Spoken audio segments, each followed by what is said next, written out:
9 cares about mental health, and this week we're taking some time to talk about mental health on Mile High Mornings and right here on 9 News at 4. It's actually something that we're talking more and more about, especially since the start of the pandemic.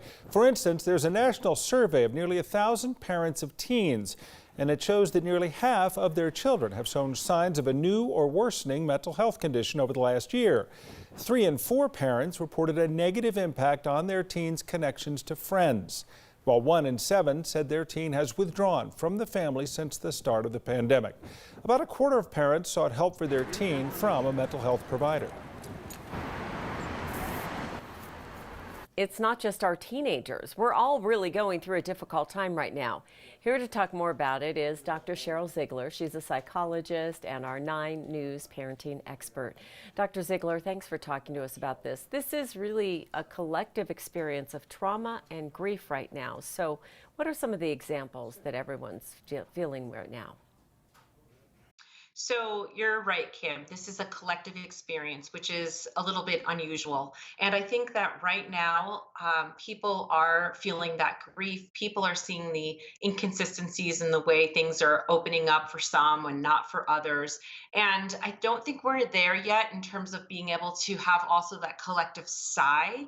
So we're still seeing kids, in isolation and having feelings of depression. And so parents are still worried. I think that parents are also starting to think about, gosh, when things do reopen up, what's it going to be like? And so I think there's still really a lot going on in terms of mental health. You know, initially, I think everybody was like, okay, we're all in this together. I also don't think any of us thought we'd be doing it a full year later. So does that idea that we've gone through this together help at all?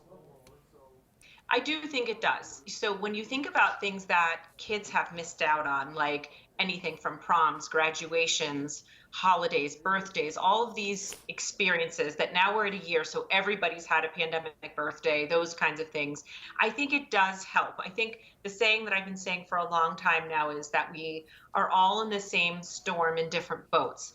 And I think we see that. I think a lot of shown up. And I think just a lot of differences in how COVID has impacted families has really shown up. But yes, ultimately it does help when you say, well, it's not just me that missed prom or homecoming or, my sports, everybody else did too. Yeah, that is true. And when we think about this, there are some silver linings as well when we try to find that when we talk about trauma and grief. Yeah, there are some. I mean, I think that one of the things I've been really sharing lately is that there's something called post-traumatic growth. And so we as a society collectively have been through a traumatic experience. We're still in it. And there's this opportunity to grow afterwards. And not just resilience. Resilience is going back to where you were, the ability to bounce back. Growth is actually saying, in what ways could I actually be better from this in the future? What is it that I do want to do with my career, or what I might want to study in college, or do I want to take a gap year, or who are my friends who aren't? There's all of these areas of our life, from personal to spiritual, that we have opportunities to grow. And so I really think that people need to take some time to be mindful about that over the next couple of months. And it's important, I guess, that we don't forget. I mean, that's the part of it, is that we don't 5 years from now or 10 years from now, and just don't take things for granted, given what we've gone through.